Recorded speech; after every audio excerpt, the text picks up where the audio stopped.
guys, and welcome to the morning Nerdcast. I am sorry I've been away for a couple weeks. I went to Anime Boston at the beginning of the week, and I still need to make a video on that. It was fun. I liked it. But I got back on Monday, and I realized, you know what, I have OCD a little bit and ADHD, so I didn't want to record a 4-day week. So I'm like, I'll wait until next week. But then something happened next Monday. I forget what. I think I got sick a little bit, but something happened. I don't remember what. So I waited another week, and now it is Monday or Sunday night, but I release these on Monday. And I am recording now, and I'm going to be recording starting today. But I'm doing something different from now on. Mondays are going to be movie night. And movie night is not just going to be animated movies. It's going to be whatever movie I've seen that week. So today I am talking about Kung Fu Panda 4. It was okay. I did not like it as much as the previous entries. They were much, much, much better. Mostly because at this point in the franchise, I kind of feel like it's run its course. And everything that happens in this movie is just like stuff you know that's going to happen.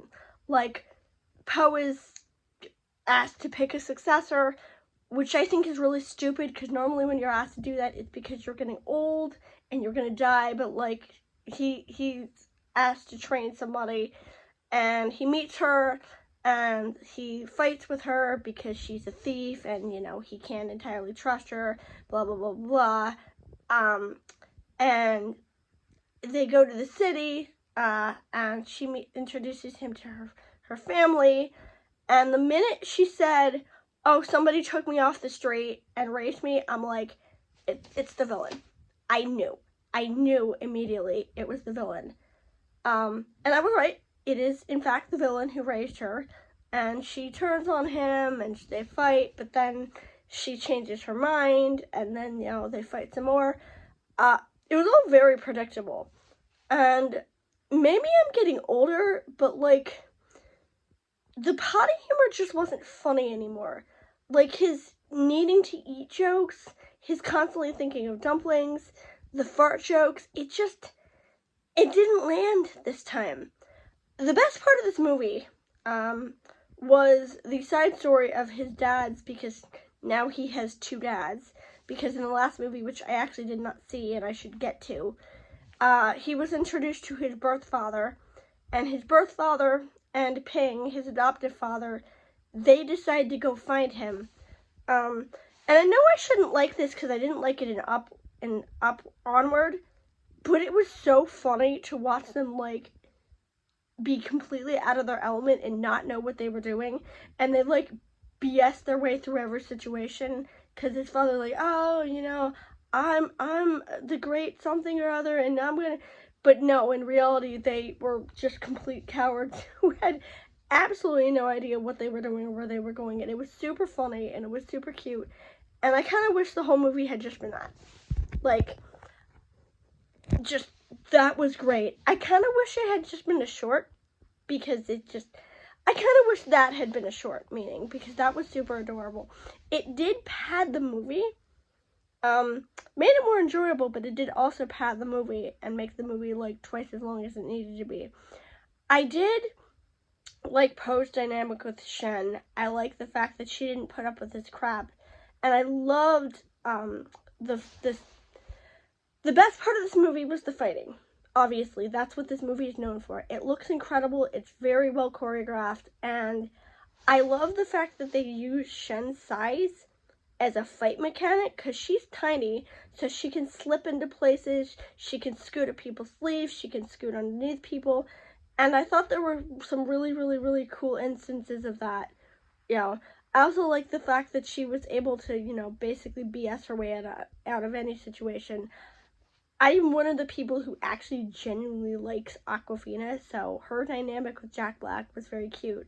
It also led to, like, the best rendition of Hit Me Baby One More Time, because if you guys don't know, Jack Black covered that song, and it sounds amazing. It works so weirdly well with his voice.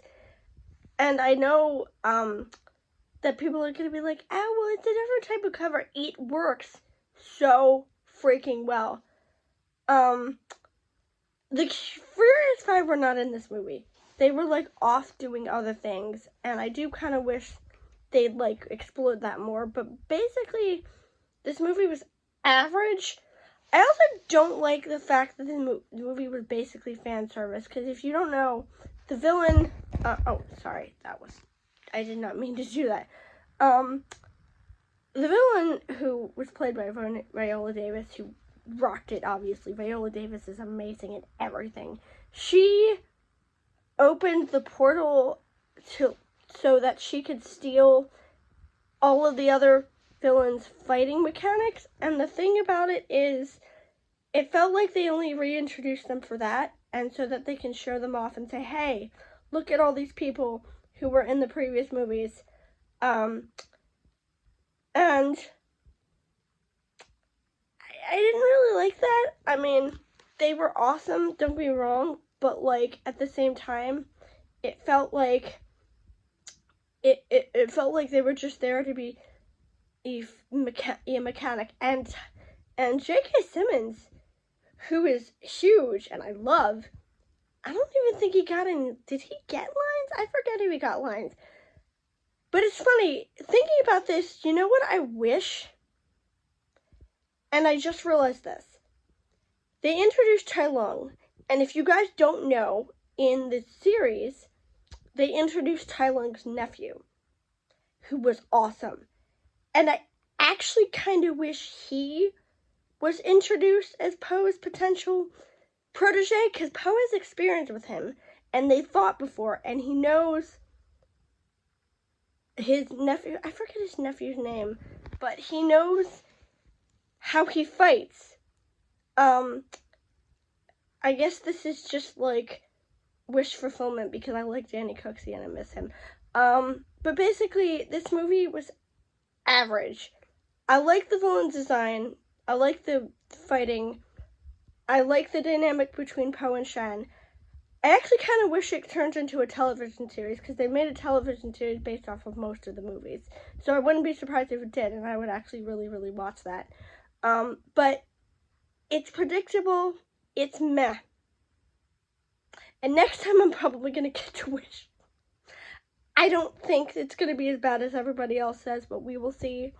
And I will see you tomorrow.